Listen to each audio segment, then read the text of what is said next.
Notícia de última hora: a pressão está aumentando.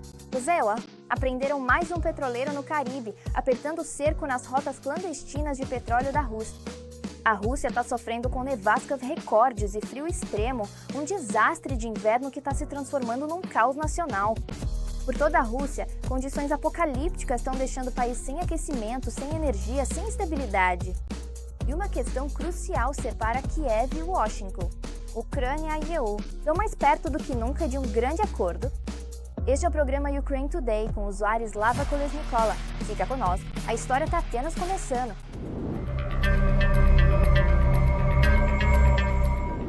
Nós. Apreenderam um petroleiro nazista no Caribe, Washington com a proa voltada para o mar. A embarcação a motor foi detida no Caribe como parte da iniciativa de Remetentes do Sul, uma operação conjunta dos Estados Unidos. Autoridades irão desmanchelar redes de transporte marítimo ilegal. Quem é o dono deste navio-tanque? Que carga transportava realmente? E qual é o tamanho da frota fantasma que ainda opera pelo mundo? Veja os próximos detalhes a seguir. Os EUA detiveram outro navio-tanque no Mar do Caribe. A embarcação autorizada a ser Gida foi detida como parte da iniciativa Lança do Sul, que Washington está implementando junto com os EUA, Guarda Costeira e o Departamento de Justiça. O ZEUA, o Departamento de Defesa do ZEA, enfatizou que a embarcação estava operando em violação das restrições de quarentena impostas pelo presidente Donald Trump a navios-tanques sujeitos a sanções. Essas restrições estão relacionadas ao transporte de petróleo venezuelano. Na verdade, é importante entender que existem várias versões sobre o motivo disso estar acontecendo. Uma dessas versões, aliás, é que a razão de tudo isso foi uma reunião da ONU, Conselho de Segurança, onde, antes de tudo, o representante da Rússia, Vasily Nebenzia, começou a dizer isso. Isso era uma violação de todas as regras existentes no mundo, um enfraquecimento da ordem internacional. E ele fez muitas acusações que os Estados Unidos não entenderam. Eles não entenderam pelo simples motivo de que os Estados Unidos vê a guerra da Rússia contra a Ucrânia, acredita que essa guerra viola todas as regras internacionais e, portanto, considera que essas regras já não funcionam mais e, consequentemente, do ponto de vista deles, ninguém deveria falar sobre elas, especialmente aqueles que as quebram. O Pentágono anunciou que está reforçando o controle sobre o petróleo venezuelano. Anteriormente, surgiram informações sobre o ZEUA apreendendo um sexto petroleiro ligado à Venezuela. Os ZEUA voltaram à doutrina Monroe, segundo a qual todo o hemisfério ocidental é considerado esfera de interesse dos estados, e ninguém mais deveria interferir ali. Como a Rússia estava se comunicando com a Venezuela e ajudando no transporte do seu petróleo, além de entregar certas cargas por lá, os EU começaram a agir contra isso. Não do jeito que era feito antes, nem como a Europa faz, apenas balançando o dedo, mas sim enviando unidades especiais que de fato apreendem esses navios. Os navios interceptados até agora já estavam sob sanções do ZEUA ou faziam parte da chamada Frota Sombra, embarcações que escondem sua origem para transportar petróleo de países sob sanções, como o Irã, Rússia ou Venezuela. Ou seja, nesse caso, os VELA estão começando a mostrar e colocar em prática quais podem ser as consequências reais das sanções. Não é só algo escrito em algum lugar, na teoria, sobre o que é proibido, mas sim a aplicação real. Você sabe, a severidade das leis muitas vezes é compensada pela falta de obrigação em aplicá-las. Mas quando elas realmente começam a ser aplicadas, quando tudo que está sob sanção começa a ser apreendido, aí a história é outra. Pelo menos 2 petroleiros, Spring Fortune e Range Whale, estão sob sanções britânicas. Segundo as autoridades, eles navegam sob bandeiras falsas, Camarões e Zimbábue, respectivamente. Ambos os navios estão transportando petróleo bruto e, segundo alegações, podem se tornar alvos de possíveis operações sob a Lei de Sanções e de Combate à Lavagem de Dinheiro. Desde o início da guerra em larga escala na Ucrânia, o Reino Unido tem sido não apenas um dos principais apoiadores da Ucrânia, mas o país que sempre esteve disposto a ir além dos Estados Unidos e certamente além da Europa no apoio à Ucrânia. Segundo fontes da mídia, representantes da OTAN no Reino Unido. Alguns também estão monitorando os movimentos de pelo menos mais 3 navios no Atlântico suspeitos de pertencer à chamada Frota Sombra russa. Conforme noticiado pelo The New York Times, Londres pretende apreender navios da Frota Sombra russa que estão sob sanções e transferir os recursos obtidos para a Ucrânia. Neve e cacau, ataques recordes de inverno atingem a Rússia. A Rússia está soterrada pela neve como nunca antes. Moscou enfrenta sua maior nevasca de meio de inverno, enquanto a Kamchatka quebrou um recorde de 30 anos. Estradas estão bloqueadas, cidades estão paralisadas e as pessoas lutam para lidar com a situação. Isso é apenas um clima extremo ou mais um teste de resistência? A Rússia está caindo? Será que o sistema consegue aguentar um inverno raro em meio à guerra e à crise? Veja os próximos detalhes a seguir.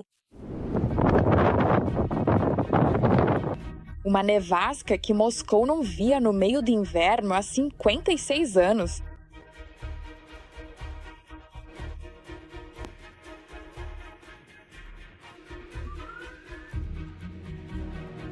A queda de neve em Kamchatka também quebrou um recorde de 30 anos.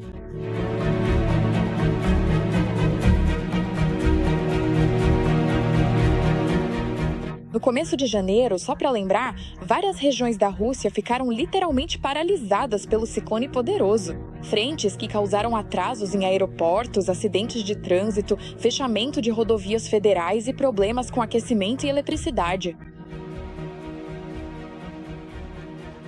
A cidade inteira está congelando há 3 dias já. Aquecimento, eletricidade e água foram cortados no dia 31 de dezembro. Pelo menos temos uma piscina onde conseguimos pegar água, mas todo o resto está derretendo neve. O estado de emergência só foi declarado no 2º dia, mas ninguém nos fala nada. Ninguém nos informa de forma alguma. Os serviços de emergência não nos dizem nada. Eles simplesmente dizem, não sabemos, esperem. Também foi relatado que os problemas com eletricidade e aquecimento em várias regiões do sul da Rússia devem durar várias semanas. A situação no Krai de Krasnodar, na República da Adiguésia. E nas regiões vizinhas também, a situação poderá permanecer difícil pelas próximas 2 semanas. Esta informação foi obtida por nossas fontes no Ministério de Situações de Emergência. Os interlocutores observam que a situação piorou devido à deterioração das condições climáticas. Ao mesmo tempo, em alguns lugares, a infraestrutura já apresenta sinais de desgaste. Fontes também mencionam que os serviços de emergência não conseguem lidar rapidamente com o desastre por causa da grande quantidade de neve.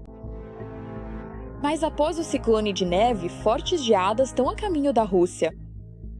De acordo com estimativas preliminares, no dia 19 de janeiro, como esperado em tempo claro e anticiclônico, as verdadeiras geadas da Epifania vão chegar. Pela manhã, as temperaturas vão cair para entre 20 e 25 graus Celsius negativos. E nas noites de 20 e 21 de janeiro, o frio vai se intensificar para menos 25 a 30 graus Celsius, com temperaturas diurnas entre menos 12 e 17 graus Celsius, o que representa 15 graus abaixo da média climática. Essas geadas anormais podem durar quase uma semana. E claro, a previsão continuará sendo atualizada. Além disso, os meteorologistas informam que geadas anormais de até menos 36 graus estão se aproximando da Rússia central. Enquanto os russos lutam contra o mau tempo, certos funcionários do governo estão inventando teorias conspiratórias absurdas, alegando que o mau tempo pode ser resultado do uso de armas climáticas contra a Rússia. Uma quantidade tão grande de precipitação não pode simplesmente cair de uma vez sem motivo algum. Isso está sendo feito para desviar nossos recursos para lidar com as consequências do mau tempo, diz nossa fonte. Vale ressaltar que essa não foi a única fonte a afirmar isso. Enquanto isso, devido às geadas anormais, o prefeito de Moscou, Sergei Sivanian, exigiu uma melhor proteção para Moscou. Sergei Semyonovich solicitou sistemas adicionais de defesa aérea ao exército. Sistemas bem sofisticados. Espero que tudo fique bem, comentou uma fonte próxima ao prefeito de Moscou.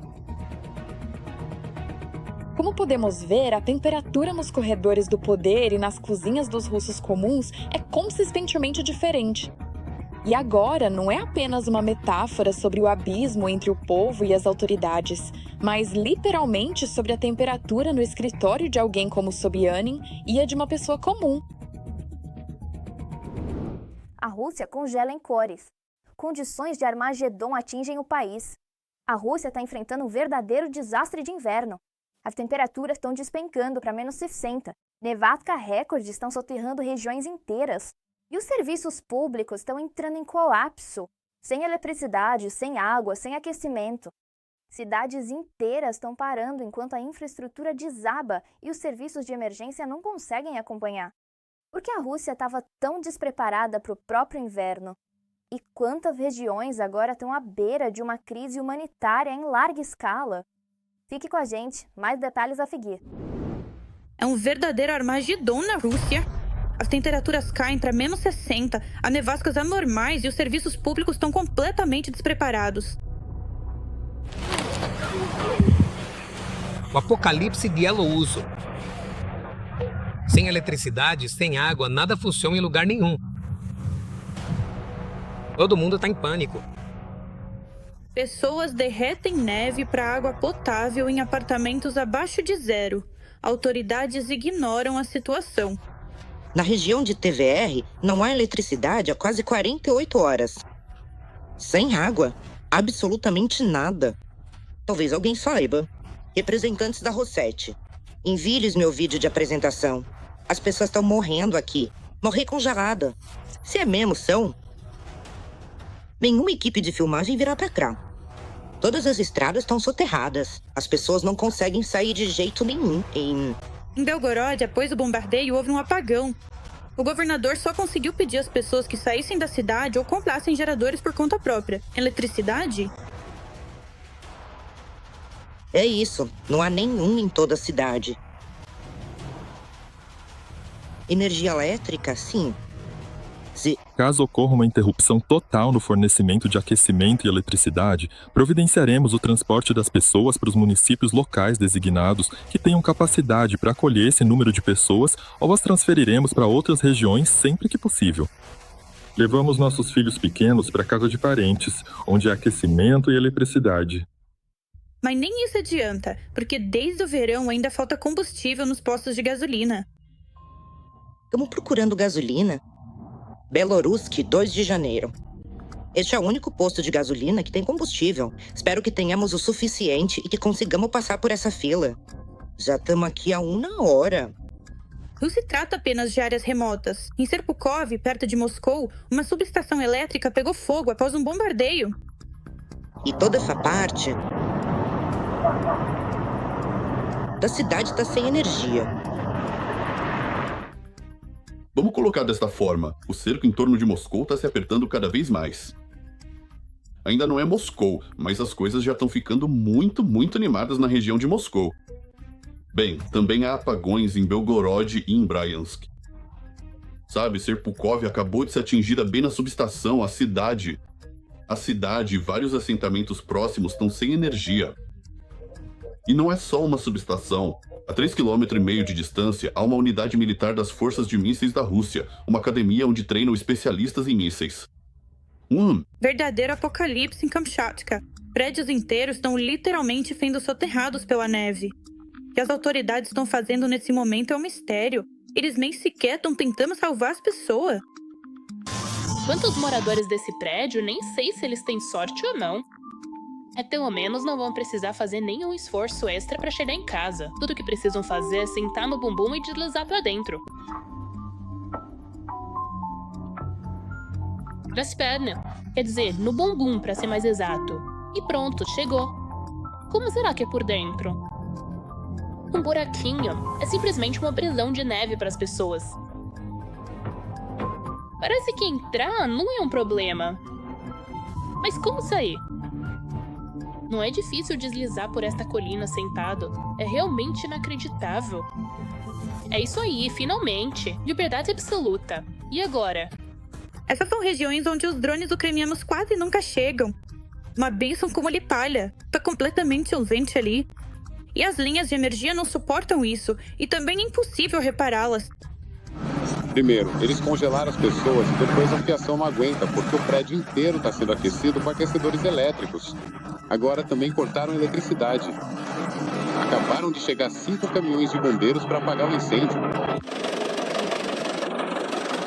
É isso. A torre de celular caiu. O Chantel está tentando resistir, mas não se sabe como. Nas pontes, está tudo fora do ar.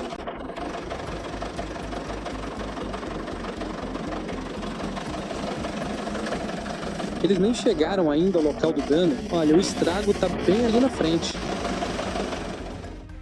E claro, há muitos problemas nos territórios temporariamente ocupados.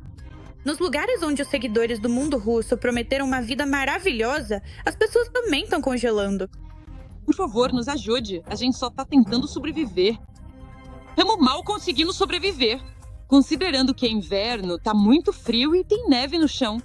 Sim, as pessoas estão ficando 10 horas sem eletricidade só tentando sobreviver. Mas você aguenta qualquer coisa, principalmente quando a TV te diz todo dia o quanto a Rússia é grande e poderosa. Estamos felizes, estamos contentes por viver na Rússia. Por outro lado, com certeza não gostaríamos de nada diferente. A gente gosta de tudo. Estamos felizes e orgulhosos, sabe? Mas não tem como parar agora. Tipo, você vai pra Nanino e o pessoal joga todo esse lixo na estrada. E o fedor também. Esse é o único lado ruim, de verdade. E não é nada. Se pra desligar a luz de um país vizinho, a gente mesmo tem que ficar sem eletricidade e sem aquecimento, emperrado na neve até o telhado. Ficou uma pergunta. Ucrânia e a UE, perto de um acordo. Só uma questão chave agora separa a Ucrânia e os Estados Unidos no caminho para negociações bem-sucedidas. O presidente Volodymyr Zelensky discutiu isso diretamente com Donald Trump em Davos. Segundo Zelensky, as partes reduziram tudo a uma única questão e até conversaram sobre várias soluções possíveis. Isso significa que o problema não está congelado, pode ser resolvido. Então, qual é esse obstáculo final e quão perto estão Kiev e Washington de um acordo? Fica com a gente, os detalhes vêm a seguir. Só uma questão separa a Ucrânia e o ZEO de negociações bem-sucedidas. Zelensky discutiu isso com Trump em Davos. Acredito que reduzimos o problema a uma única questão. Discutimos várias opções em relação a essa questão. Isso mostra que pode ser resolvido. Se ambos os lados realmente quiserem resolver o problema, ele será resolvido. Essa é a minha opinião. Qual é exatamente essa questão, Witkoff não especifica. Mas uma coisa é clara. Agora ela está no centro das atenções. O trabalho dele não é dar pistas, mas sim dizer que o plano de Trump para resolver a guerra entre Rússia e Ucrânia é dinâmico, está em andamento e já está concluído e acordado em quase 90%. Como ele recebeu essa tarefa de falar dessa forma, é exatamente isso que ele faz. É só isso. Realmente não há outros subtextos aqui. Logo após as negociações com Zelensky, Trump declarou que o processo de negociação vai além de Davos. Nós estamos nos reunindo para vós. Isso vai acontecer amanhã. E vamos nos encontrar com Putin. Tive uma reunião muito boa com o presidente Zelensky. Todo mundo quer que a guerra acabe. Outro detalhe importante também está surgindo. Steve Witkoff afirmou que zonas de livre comércio entre a Ucrânia e o ZEUA já haviam sido discutidas anteriormente. Trump falou sobre criar uma zona de livre comércio a partir da Ucrânia, o que, na minha opinião, vai mudar fundamentalmente a situação. Você vai ver como a indústria em grande escala vai se mudar para essa região. Imagine que você tem a oportunidade de superar seus concorrentes porque não paga tarifas ao enviar mercadorias para os Estados Unidos. Isso não é apenas um bônus econômico. Acredita-se que uma zona assim poderia servir como compensação pelo território da Ucrânia que a Rússia quer manter para si. Podem existir muitas variações diferentes. Até agora, não vemos nenhuma proposta concreta. Ainda não vemos nenhum fato claramente articulado. Isso pode ser interpretado de maneiras completamente diferentes. Isso poderia ter apenas um efeito de relações públicas. Afinal, só a BE. Uma zona econômica livre, comércio isento de tarifas, assistência dos Estados Unidos e, consequentemente, a restauração da economia ucraniana do pós-guerra. E, além disso, sem investir um único centavo nisso. O que também é interessante é que, se eles estão falando apenas de uma questão não resolvida, isso significa que todas as outras questões já foram resolvidas? Como, por exemplo, garantias de segurança. Bem, acho que, na realidade, não é apenas essa questão que está na agenda de Dan, porque nos lembramos da decisão, da declaração da Cúpula de Paris sobre o contingente multinacional. Novamente, eu chamaria isso de a segunda questão, que ainda permanece sem solução porque os russos reagiram de forma muito dura a essa declaração e disseram que considerariam isso como algum tipo de tropas da OTAN, uma escalada militar. E não vamos esquecer que, como sempre, qualquer acordo em potencial pode ser destruído pelo velho do Kremlin. Embora, aliás, o Tikhov tenha declarado recentemente que Putin está pronto para assinar um acordo de paz. De acordo com o Tikhov, esses 10% que ainda faltam são o que é necessário para finalmente parar, ou pelo menos pausar, a guerra russo-ucraniana para alcançar um cessar-fogo abrangente. E que talvez seja possível chegar a isso hoje, amanhã ou nos próximos dias. A Federação Russa fará de tudo para manter o status quo a fim de negociar com os americanos, com o Trump. E neste momento não há sinais concretos de que a Rússia esteja realmente pronta. Ao mesmo tempo, a Europa também está declarando sua posição em Dallas.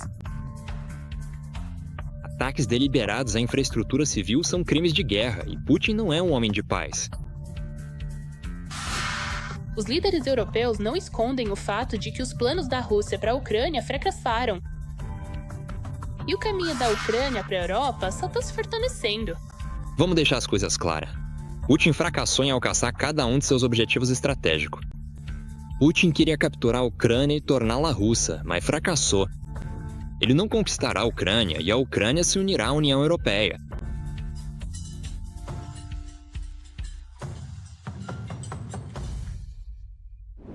Por hoje é só. No programa Ukraine Today. Se você quer fatos reais, não ficção do Kremlin, apoie nosso trabalho curtindo este vídeo, compartilhe suas ideias nos comentários e inscreva-se no Stay Informed, Stay Strong, Stay Informed and Stay with Ukraine.